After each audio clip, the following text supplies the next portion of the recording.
Hello friends, welcome to Sri Stars. இன்றைக்கி நம்ம multipurpose பொடி எப்படி தயார் பண்ணுறதுன்னு பார்க்கலாம். இங்கே நான் 100 கிராம் மெஷர்மெண்ட் கப்பு எடுத்திருக்கேன். கடாய் சூடானதுக்கப்புறம் 100 கிராம் உளுத்தம்பருப்பு, 50 கிராம் கருப்புளுந்து சேர்த்திக்கணும். கருப்புளுந்து வேணான்னா வெள்ளை உளுந்தே சேர்த்திக்கலாம். 1 கப் கடலைப்பருப்பு சேர்த்திக்கணும். 1/2 கப் துவரம் பருப்பு சேர்த்திக்கணும். 1 கப் வரமல்லி இதோட சேர்த்திட்டு நல்லா ஃப்ரை பண்ணணும். நல்லா வறுத்ததுக்கப்புறம் ஒரு 2 ஸ்பூன் பொட்டுக்கடலையை இதோட சேர்த்திக்கணும். பொட்டுக்கடலை சேர்த்திக்கிட்டா டேஸ்ட்டு ரொம்ப நல்லாயிருக்கும். 1 ஸ்பூன் வெள்ளை எள்ளு இதோட சேர்த்திக்கணும். ஒரு சின்ன பீஸு கட்டி பெருங்காயம் இதோட சேர்த்திக்கணும். கட்டி பெருங்காயம் இல்லைன்னா தூள் பெருங்காயம் சேர்த்திக்கலாம். 1 ஸ்பூன் பச்சரிசி இதோட சேர்த்தி நல்லா மிக்ஸ் பண்ணணும். எல்லாத்தையும் நல்லா வறுத்துக்கணும். லைட்டாக கலர் மாறுற அளவு வறுத்துக்கணும். தேவையான அளவு உப்பு சேர்த்திக்கணும். வறுத்ததையெல்லாம் தனியாக ஒரு பாத்திரத்தில் எடுத்து வச்சுக்கணும்.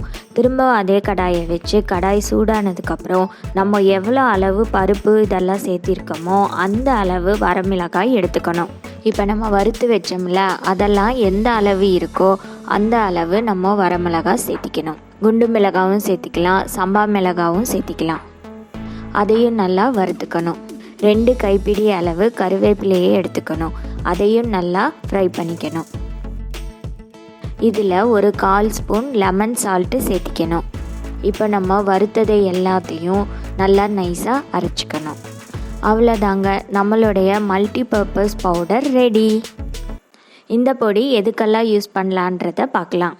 இந்த பொடியை இட்லி தோசைக்கு சைட் டிஷ்ஷாக நம்ம தொட்டுட்டு சாப்பிட்லாம்.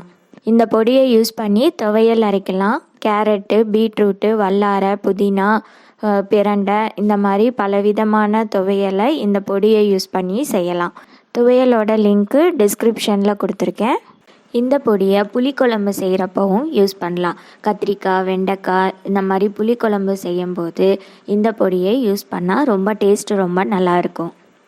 இந்த பொடியை சாம்பாருக்கும் பயன்படுத்தலாம்.